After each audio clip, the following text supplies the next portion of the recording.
আসসালামু আলাইকুম। আমি নিশাত তাসনিম পড়াশোনা করছি ঢাকা মেডিকেল কলেজ পঞ্চম বর্ষে। আজকে আমরা প্রোনাউন রেফারেন্সের বেসিকটা পড়ব। আর প্র্যাকটিসের জন্য অলরেডি মেডিলজি ইউটিউব চ্যানেলে প্লেলিস্ট আকারে ইংলিশ সেকেন্ড পেপার গ্রামারের সব প্র্যাকটিসগুলো দেওয়া আছে। ওইখান থেকে রিসেন্ট বোর্ড কোশ্চেনগুলো সলভ করে ফেলবা। তো আজকে আমাদের টার্গেট একেবারে বেসিক জায়গাগুলো দেখা, কোন জায়গাগুলোতে ভুল হয় বা কোন জায়গাগুলোতে কারেকশন করতে হয়। তো প্রথমেই দেখো, প্রোনাউন রেফারেন্সে ভুল থাকে বা কারেকশনের জায়গা মূলত এই 4 রকম। তোমাকে হয় একটা ভুল নাউন দেয়া থাকবে, সেটাকে প্রোনাউনে কনভার্ট করতে হবে। পরপর 2 বার তো নাউন দেওয়ার দরকার নেই। বা নাউন আছে যেটা ভুল, আরেকটা নাউনে কনভার্ট করতে হবে। বা প্রোনাউন দেয়া আছে বাট সেখানে আসলে প্রোনাউন হবে না, অন্য কোনো নাউন হবে। এরপর প্রোনাউন আছে যেটা হয়তো আনক্লিয়ার, আরেকটা প্রোনাউন সেখানে দিতে হবে। এই 4 ধরনের ভুল সাধারণত থাকে।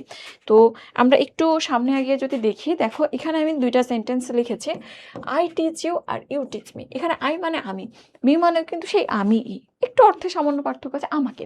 তো এখানটাতে 2টাই আমি, কিন্তু এই রূপের ভিন্নতার কারণ কি? 2টা 2 রকম কেন? এর কারণ কি? এর কারণ সাবজেক্টের জায়গায় যখন একটা প্রোনাউন বসে তার ফর্ম একরকম হয়, অবজেক্টের জায়গায় আরেক রকম হয়।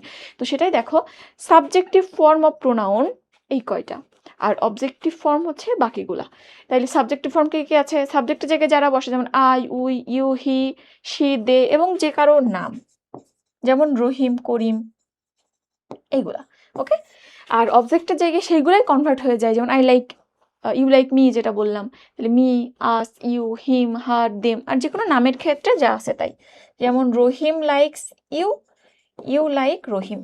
হ্যাঁ, যে কোনো নাম 2 জায়গাতে একই রকম বসে। তাহলে এই 2টা ফর্ম একটু দেখবা, সাবজেক্টের জায়গায় যাতে সাবজেক্টিভ ফর্মটা লিখো অ্যান্ড অবজেক্টের জায়গায় অবজেক্টিভ ফর্মটা। এরপর দেখো, মিস্টেকগুলো সাধারণত কি রকম থাকে? 2 ধরনের মিস্টেক থাকে। একটা ডিরেক্ট মিস্টেক, মানে একেবারেই ভুল, আর একটা হচ্ছে আনক্লিয়ার, মানে হ্যাঁ ঠিক আছে, প্রোনাউন ঠিক আছে, ছেলের জায়গায় হি বসছে, বাট বুঝতেছি না ঠিক কাকে বোঝাচ্ছে, এটা হচ্ছে আনক্লিয়ার। যেমন দেখো, ডিরেক্ট মিস্টেকের ক্ষেত্রে my mother is really tired, আমার মা খুবই ক্লান্ত। ইট ওয়ার্কড অল ডে লং। তো এই ইট মানে মাকে বুঝিয়েছে। এখন মায়ের পরিবর্তে মা একজন মহিলা মানুষ, তার পরিবর্তে ইট বসবে না, তাহলে এটা ডিরেক্ট মিস্টেক। এখানটাতে কি হবে? এখানটাতে শি হবে। ঠিক আছে, এটা ডিরেক্ট মিস্টেক। আর আনক্লিয়ার বা ইনডিরেক্ট মিস্টেকের মধ্যে কি আছে দেখো, Rahim and Karim were studying. Okay, তারা দুজন পড়ছিল। In the evening he went out but Karim was still there. তাহলে সন্ধ্যাবেলা সে বের হয়ে গেল, কিন্তু করিম সেখানে ছিল। এখন দেখো, এখানে হি বলতে এই দুজনের যে কোনো একজন বের হয়ে গেছে, বুঝতে পারছো, বাট হি দিয়ে কিন্তু ক্লিয়ারলি বোঝা যাচ্ছে না যে কাকে বোঝাচ্ছে। এটাই আনক্লিয়ার বা ইনডিরেক্ট মিস্টেক। তাহলে এখানটাতে হিটা মেনশন করতে হবে। দেখতে পাচ্ছ করিম তখনও পড়ছিল, তাইলে রহিম বের হয়ে গেছে। সো এইখানটাতে প্রোনাউনটাকে নাউন করে দিতে হবে। এখানে কি হবে? রহিম হবে। ঠিক আছে, তাহলে এই তো। তাইলে আমরা ক্লিয়ার অ্যান্ড আনক্লিয়ার এই 2 জায়গাটা খুব ভালো করে দেখবো, যে কোথায় ডিরেক্ট মিস্টেক আছে আর কোথায় আনক্লিয়ারটাকে ক্লিয়ার করতে হবে।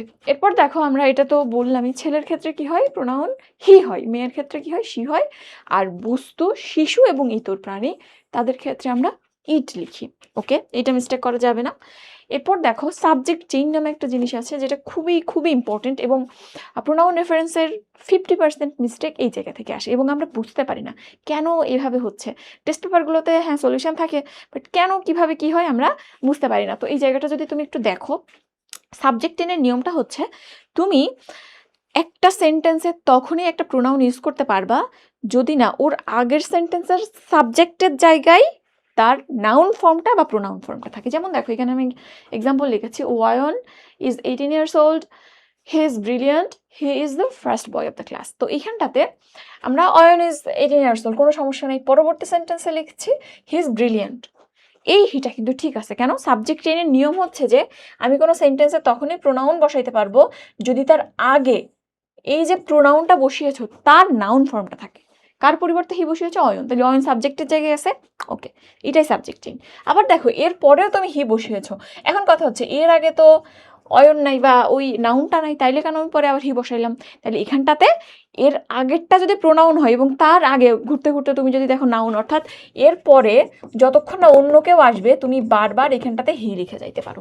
ঠিক আছে, তাইলে একটা নাউন আসলে, নাউন সাবজেক্টের জায়গায় আসলে তারপরের জায়গাতে আমরা সাবজেক্টের জায়গায় বা অন্য যে কোনো জায়গাতে প্রোনাউন, তার প্রোনাউনটা বসাইতে পারি, এবং এরপর যতক্ষণ না সাবজেক্টের জায়গায় অন্য নাউন আসতেছে তুমি তাকেই বারবার প্রোনাউন হিসেবে ব্যবহার করতে পারো। বা মাঝখানে কেউ ঢুকে গেলে সমস্যা, সেটাই আমরা দেখবো। দেখো এখানটাতে আমরা এখানে লিখেছি Ayan is a brilliant student, she reads in class 12, she has a cousin named Rifa, she is also in class 12, she always helps his brother, he also text care of her sister. এখানে দেখো অনেকগুলো ভুল আছে। প্রথমেই দেখো Ayan is a brilliant student, okay, she reads in class 12, Ayan ছেলে না, তাহলে শি হবে না, তাহলে এটা একটা ডিরেক্ট মিস্টেক, তোমাকে এখানটাতে হি লিখতে হবে। ওকে গেল। আর এখানটাতে সাবজেক্ট চেইন মেনটেন হলো কিভাবে, কারণ এর আগের সেন্টেন্সে অয়ন সাবজেক্টের জায়গায় আসছে, তাহলে ওকে হি লিখলে পারফেক্ট। এরপর আসো she has a cousin name Rifa, এখানটাতে শি তো হবেই না, বরং কি হবে হি হবে, এবং এখানেও সাবজেক্ট চেইন মেনটেন হলো, কারণ এর আগ পর্যন্ত এখনো কেউ আসে নাই, অয়ন এবং হি ওইটা দিয়েই চলতেছে সিরিয়ালি, চেইনটা এখনো ব্রেক হয় নাই অন্য কাউকে দিয়ে। ওকে, তাহলে এখানেও হি হবে। এরপর দেখো he is also in class 12, তো এখানটাতে দেখো এটা কি হি হবে, আমরা কার কথা বলতেছি, এখানে সেও ক্লাস 12-এ পড়ে, তাহলে তার যে কাজিন রিফা সে ক্লাস 12-এ পড়ে সেটা বলতে চাচ্ছি। এখন তোমরা ম্যাক্সিমাম যেটা করবা এখানটাতে শি লিখে দিবা, এবং যুক্তি কি দিবা আমাকে বলো তো, যুক্তি দিবা যে আপু এখানে তো একজন ছেলে একজন মেয়ে, এখন শি লিখলে তো ক্লিয়ার হয়ে যায়, কিন্তু এখানে আমাদের সাবজেক্ট চেইনটা ব্রেক হয়ে যায়। কিভাবে, কারণ এই যে রিফা ও কিন্তু এর আগের সেন্টেন্সে সাবজেক্টের জায়গায় আসে নাই, আসছে কি না অবজেক্টের জায়গায় আছে, তো যতক্ষণ না তুমি রিফাকে সাবজেক্টের জায়গায় আনতে পারবা ততক্ষণ পর্যন্ত কখনোই তুমি তার পরিবর্তে শি লিখতে পারবা না। সো এখানে আমাদের কি করতে হবে, রিফা লিখতে হবে, সাবজেক্টের জায়গায় আমরা কি লিখবো, রিফা। ওকে, এটা খেয়াল করিও, এটা অনেক ভুল করো তোমরা, সাবজেক্ট জায়গায় না আসলেও ডিরেক্ট প্রোনাউন লিখে দাও। ওকে গেল। এরপরে she always helps his brother, এখানটাতে যেহেতু রিফাকে আমরা উল্লেখ করেছি এবং রিফা তার ভাইকে সাহায্য করে এরকম বুঝাচ্ছে, সো এখানে শি ওকে, কিন্তু এখানে দেখো হিজ ব্রাদার আছে, এখানে হিজ হবে নাকি হার হবে, রিফা যেহেতু মেয়ে সো এখানটাতে আমরা হার হবে, হার লিখবো, ঠিক আছে। লাস্টে দেখো he also text care of her sister, সেও তার বোনের যত্ন নেয়। এখন এই জায়গাতে যে সমস্যাটা হয়েছে এখানে কি হি হবে বলো, এখানে তুমি যদি হি লেখো বুঝতে পারছো এটা অয়নের কথা আমরা বলছি, কিন্তু এর আগের সেন্টেন্সের সাবজেক্ট তো অয়ন নাই, সো ব্রেক হয়ে গেছে, এই অয়নের যে স্টেম ছিল বা এই যে চেইন ছিল সেটা ব্রেক করে ফেলছে, মাঝখানে রিফা ঢুকে, সো এইখানে কখনোই হি লিখতে পারবো না, আমরা আবার অয়ন লিখবো। So Ayan also text care of her sister, এখানে কি হার হবে, নোপ, এখানে তার বোন দ্যাট ইজ হিজ হবে, বুঝছো। তাহলে এটাই সাবজেক্ট চেইন, প্রচুর ভুল করো তোমরা এখানটাতে, চোখ বন্ধ করে অনেকেই হিয়ের পরিবর্তে শি লিখে দেবে, কিন্তু হবে না, রিফা লিখতে হবে, বিকজ সাবজেক্ট চেইন ব্রেক হয়ে গেছে। ওকে, তাহলে এটা একটু ভালো করে দেখবা, এটা বুঝতে পারলে অনেক কিছু ক্লিয়ার হয়ে যাবে। ওকে, এরপর দেখো হোয়াট ভার্সেস দ্যাট, হোয়াট কখন বসে দ্যাট কখন বসে, এটা নিয়েও তোমাদের মাঝে মধ্যে ঝামেলা লাগে। দুইটা এক্সাম্পল লিখেছি, this is what I want and this is the thing what I want.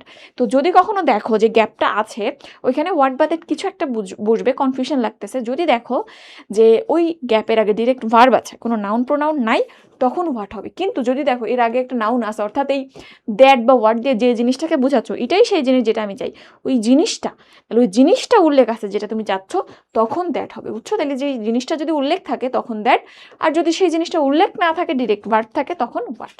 ওকে, তো এই তো এখানে হোয়াট অ্যান্ড দ্যাটের এই পার্থক্যটাও আমাদের জানতে হবে। ওকে, তাইলে মোটামুটি এই পর্যন্তই আমাদের যে প্রোনাউন রেফারেন্সের বেসিক রুল। এরপর তুমি প্র্যাকটিসের জন্য অনেকগুলা কোশ্চেন আমি সলভ করিয়েছি, এটা তোমরা একটু কাইন্ডলি ইউটিউবে যে করতে পারো, বা আমি আমার এই পেজে একটু পর আপলোড দিয়ে দিব, তোমরা দেখে নিও। এই পর্যন্ত থাক, নেক্সট টপিকের বেসিক নিয়ে আবার তোমাদের সাথে দেখা হবে। আল্লাহ হাফিজ, আসসালামু আলাইকুম।